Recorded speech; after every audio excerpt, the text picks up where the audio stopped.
Assalamualaikum warahmatullahi wabarakatuh. Teman-teman kembali lagi di channel YouTube saya, Khairun Imam. Gimana nih kabar kalian, para ternak Mulyono dan juga anak-anak jenderal? Semoga kita semua selalu diberi kesehatan dan juga dilimpahkan rezeki dari Yang Maha Kuasa, teman-teman ya. Dan di video kali ini, kita akan kembali membahas salah satu pembenci Pak Jokowi, yakni Faisal Assegaf. Seperti sebelumnya di video awal tadi yang saya upload, Faisal Assegaf mengatakan bahwa Pak Jokowi adalah sampah. Dan Uni Irma sudah membungkam dan mengskakmat Faisal Assegaf. Tapi di video ini, lagi-lagi sepertinya Faisal Assegaf babak belur teman-teman ya. Giliran Jokowi mania yang melakukan serangan balik kepada Faisal Assegaf karena menuduh Pak Jokowi sumber kerusakan dan masalah di Republik ini. Dan juga tidak hanya Pak Jokowi, dia mengatakan bahwa Gibran juga merupakan sumber masalah bagi Pak Prabowo Subianto. Waduh. Oke teman-teman, sebelum kita mulai jangan lupa like, subscribe, dan share. Dan tanpa perlu berlama-lama lagi, mari kita mulai videonya berikut ini. Terima kasih dari kita mendengar tadi apa yang disampaikan oleh Bang Faisal. Saya bisa katakan ini Bang Faisal sedikit berhalusinasi. Menggambarkan dari isi hati dia yang berhalusinasi. Kenapa? Ini selalu mengkait-kaitkan dengan Jokowi itu. Ya, melihat dari sisi negatifnya saja. Tidak melihat dari sisi positif apa yang telah dibangun oleh pemerintah Jokowi dalam 10 tahun. Tadi dikatakan juga tidak ada pemotongan untuk mengikat tali pinggang pemerintah, pemotongan beberapa anggaran itu sudah dilakukan oleh Pak Jokowi. Nggak salah 2019, korek kalau Bu Irma kalau saya salah, 2019 itu sudah dilakukan. Ingat zaman COVID ya, kita jangan lupa, jangan COVID, kita itu Pak Jokowi itu terdepan bersama jajarannya itu. Bagaimana bisa mengendalikan COVID. Kan ini juga penting gitu loh. Dan mendapat apresiasi dari luar negeri untuk masalah itu. Ya, dari WHO juga mendapatkan apresiasi. Saya melihat juga tadi digambarkan tentang BRICS. Dan ini kita apresiasi kepada Pak Prabowo bahwa dengan adanya BRICS, dia bergabung dengan BRICS, itu juga membuat bahwa international exposure-nya Pak Prabowo ini terlihat. Bagaimana tanggapan dari pemerintah sahabat terhadap beliau? Luar biasa. Yang terakhir di India bagaimana? Di India begitu hebatnya beliau, ya, bersama-sama dengan presiden dan presiden India. Jadi tamu nomor 1 di India. Ini tidak bisa dinafikan itu juga. Kalau korelasinya tadi dibilang dengan geng Solo, ini geng yang mana? Saya tanya geng kelinci. Kalau kita makan bakmi ayam geng kelinci, ini geng Solo yang mana? Disebutkan. Semua kabinet yang dibentuk itu melalui proses-proses. Dan juga yang dipilih oleh Pak Jokowi itu yang terbaik buat Pak Jokowi. All President Man. Apa yang dipilih oleh Pak Jokowi itulah adalah yang dipertanggungjawabkan oleh Pak Jokowi. Dan hasilnya apa? Kita juga lihatlah. Pembangunan itu ada kok. Dan itu juga diakui oleh negara-negara asing untuk itu. Tidak ada geng Solo itu, yang ada itu All President Man. Pak Jokowi, yang dimana di dalamnya 2019 Pak Prabowo Subianto bergabung di sana sebagai Menteri Pertahanan. Dan disitulah beliau belajar bagaimana menjadi seorang presiden next. Bagaimana menjadi seorang negarawan. Bagaimana belajar tentang kesuksesan-kesuksesan yang dilakukan oleh Pak Jokowi. Kita lihat. Dan itu diapresiasi oleh masyarakat juga. Apa buktinya diapresiasi? 100 hari, ya dalam kabinet yang tidak ada 100 hari, 200 hari, 300 hari. Tapi di dunia internasional ya, setiap pemerintahan itu ada indikator untuk itu. Kalau kita bicara 100 hari, 80,9% ini sangat luar biasa. Dalam 100 hari ini, Pak Prabowo bisa mencanangkan dan menghemat 36 triliun dalam waktu 2 bulan. Dan bagaimana para jajaran beliau membantu Pak Presiden Prabowo ya, mewujudkan semua program-program itu sangat luar biasa. Kita harus apresiasi. Banyak kementerian yang hebat-hebat loh. Kementerian Tenaga Kerja. Bagaimana Bang Noel terjun langsung, diinstruksikan dan juga terjun langsung untuk masalah Sritek dan lain sebagainya. Bagaimana Kementerian Pertanian yang memang itu sarang mafia. Di situ banyak kali mafia di Kementerian Pertanian. Disikat oleh Menteri Pertanian. Ya. Bagaimana di sana tata laksana pupuk. Ada 27 perusahaan pupuk loh. Itu kan disidik. Ya, dilaporkan nanti sama Kementerian Pertanian itu. Itulah yang menghambat pelaksanaan swasembada pangan nantinya. Sebetulnya itu kita tidak boleh ada impor lagi kalau bicara masalah swasembada pangan. Kita tidak boleh ada impor. Nah, makanya di dalam program Pak Prabowo itu ya disebutkan tahun 2025 ini adalah swasembada pangan, beras, jagung, gula dan garam. Diusahakan tidak ada impor lagi. Karena ketahanan pangan dalam asta citanya Pak Prabowo ini harus diwujudkan. Nah, kita nggak boleh bersikap pesimistis di sini. Ya. Karena kalau saya lihat apa yang dikatakan oleh Abang Da Faisal Asgar, ini sangat pesimis untuk bicara ini. Janganlah mengadu domba Pak Jokowi dengan Pak Prabowo. Ini satu ikatan loh. Adanya Prabowo bisa jadi presiden juga dia tidak terlepas juga. Ada peran Pak Jokowi di dalamnya gitu loh. Kesuksesan yang ada itu ada. Mereka nih negarawan-negarawan yang hebat untuk saat ini di Indonesia.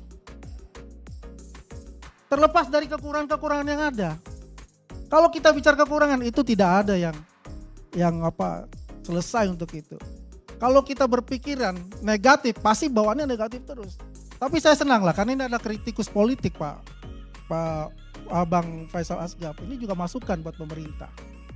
Ya, masukan-masukan tersebut.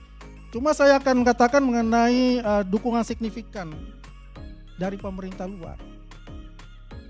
Bang Faisal, Pak Prabowo berkunjung ke Amerika, berkunjung ke China, ke India dan sebagainya. Beliau mendapatkan investment money 300 triliun Pak. Cek bisa ditanyakan kepada presiden PCV-nya. PCO presiden. 300 triliun Pak. Bukan tangan kosong untuk datang itu. Artinya international exposure beliau itu terjawab sudah gitu loh. Itu bukan tangan kosong. Kalau kita bicara makan siang, makan bergizi gratis, ya ini genuine, merupakan program dari Pak Prabowo, ya. Semua orang mata memandang ke sana. Sudah disiapkan 71 triliun, ya, untuk melakukan itu. Kita melihat, kita sering diolok-olok ini, bahwa IQ kita itu 70, ya kira-kira 70. Saya yakin dengan adanya makan bergizi gratis yang telah dilaksanakan di India 30 tahun yang lalu, di Jepang 80 tahun yang lalu, itu meningkatkan IQ anak-anak kita. Yang nantinya ini mereka adalah penerus dari pemimpin-pemimpin kita yang sekarang. Dan saya yakin tuh IQ juga akan naik bisa sampai 100 itu nanti. Nah, kita optimis untuk program-program seperti ini. Memang program-program populis itu tidak semuanya memang seenak kita gitu. Karena akan menyentuh juga dengan fiskal yang akan semakin kecil. Tapi yakinlah dengan kemampuan kita bersama-sama, hal itu bisa terlaksana, bisa kita lampaui semua permasalahan-permasalahan yang ada. Karena kita yakin bahwasanya apa yang dikatakan Pak Prabowo, kalau kita tidak bersih-bersih, maka rakyatnya akan bersihkan kita. Poin ini selalu diucapkan kepada para menterinya. Jadi kita pun juga yakin apa yang telah dilaksanakan oleh Pak Prabowo ini dapat terlaksana dengan baik. Dan ini kalau kita melihat dengan Litbang Kompas dengan hasil surveinya, 100 hari memang sedikit, tapi maknanya sudah besar. Makanya beliau mengatakan nanti tunggu 6 bulan lagi. Kalau kita lihat siapa sih itunya, responden-respondennya itu juga tidak lepas dari respondennya dari Pak Jokowi, artinya pendukung-pendukung beliau, dan juga ada pendukung Pak Prabowo, dan ada pendukung juga Pak Ganjar dan Pak Anies di dalam sana. Nah, mereka aja bersatu ya, para Gen Z, Baby Boomer dan sebagainya. Ya kita juga harus apresiasi untuk itu. Itu adalah yang terbaik dari masyarakat untuk pemerintah sekarang. Ada sampai hari ini rekomendasi resmi atas nama partai politik untuk memotret apakah ada harapan pemerintahan Prabowo, apakah ada progres, apa-apa saja yang harus diperkuat, apa-apa saja yang masih kurang. Dalam konteks ini saya masih melihat Bu Irma itu semangatnya Jokowi. Kalau dalam trias politik, peran DPR itu harus mengeluarkan data. Data secara objektif mengatakan bahwa kabinet Bapak Prabowo ini harus dievaluasi secara serius. Misal, saya mau kasih contoh. Ada sebentar Bu Irma, izin saya berbicara. Misal, indikasi hambatan yang paling mengganggu Prabowo misal di bidang keamanan. Tadi kan itu sudah Anda sampaikan. Satu-satu. Kan Anda tanya sampah, kan saya harus jelaskan sampah. Menurut saya gini, saya 1 menit Bu Irma. Kalau Anda bilang saya Jokowi banget, saya bilang pembenci Jokowi banget. Saya nggak mau masih di wilayah curhat. Nggak bisa itu juga. Saya bicara dalam nggak konstruksi. Boleh begitu, nggak bisa begitu, Bos. Kebijakan. Nggak bisa.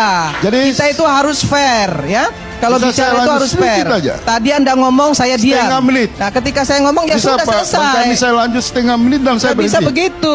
Saya mau membuktikan. Nggak bisa. Anda sudah nyampaikan itu tadi di depan. Apa yang menjadi beban Prabowo yang disebut Jokowi? Jangan diulang-ulang terus. Saya mau lanjut ya. Anda hanya ingin mengadu domba antara Jokowi dan Pak Prabowo. Itu masalahnya. Bu Irma dengar sebentar, Bu Irma. Nggak bisa. Saya nggak mau dengar karena Anda mengadu domba. Saya mau bisa sama Andi. Cukup Pak Karni, nggak bisa. Ya udah dua. Boleh. Orang lain lagi yang bicara. Dua-dua cukup yang lain lagi. Kasih Ferry Amsari bicara. Nah teman-teman, itulah tadi video yang sangat luar biasa, video yang sangat menarik untuk kita simak bersama-sama, di mana ya bisa kalian dengarkan tadi ya penjelasan dari Jokowi Mania, lebih tepatnya Wakil Ketua Umum Jokowi Mania, terkait beberapa prestasi yang sudah dicanangkan atau legasi yang sudah ditinggalkan oleh Bapak Presiden ke-7 Republik Indonesia, Bapak Joko Widodo. Ya mungkin informasi ini tidak sampai ke telinga Faisal Assegaf ya, atau dia hanya melihat sosmed ya, katanya kan ini dia berbicara bahwa ini ruang publik, ini kata netizen dan segala macam, ini yang dibicarakan di media sosial. Ya mungkin hal-hal negatif itu yang diterima di media sosial dia, karena yang dia follow juga sesama pembenci teman-teman, sesama pembenci Pak Jokowi. Tidak ada sedikit pun atau satupun orang pembenci Jokowi yang pernah mengapresiasi hasil kerja Pak Jokowi selama 10 tahun. Belum pernah, saya belum pernah ada melihat pembenci yang mengapresiasi satupun kinerja Pak Jokowi. Mereka hanya menghujat, mereka hanya mengangkat yang buruk-buruk, ya dengan tujuan untuk menjatuhkan Pak Jokowi. Karena kan selama ini Pak Jokowi dicintai oleh rakyat, teman-teman. Semakin beliau dihina, semakin beliau difitnah, ya rakyat semakin berbondong-bondong ke rumah Pak Jokowi untuk minta foto ya kan. Sedangkan para pembenci ini semakin ya dicaci maki oleh Ternak Mulyono, diskakmat oleh anak-anak jenderal ya seperti Faisal Assegaf, teman-teman. Di hari ini sepertinya ya Faisal Assegaf benar-benar babak belur. Tadi pagi di video saya sudah saya perlihatkan bagaimana Uni Irma melakukan skakmat terhadap Faisal Assegaf, dan di video kali ini juga lagi-lagi Wakil Ketua Umum Jokowi Mania juga melakukan hal yang sama kepada Faisal Assegaf. Ya saya kasihan sih dengan para pembenci ini, teman-teman. Hidupnya hanya mengurusi kekurangan, kebusukan orang lain yang belum tentu itu benar adanya.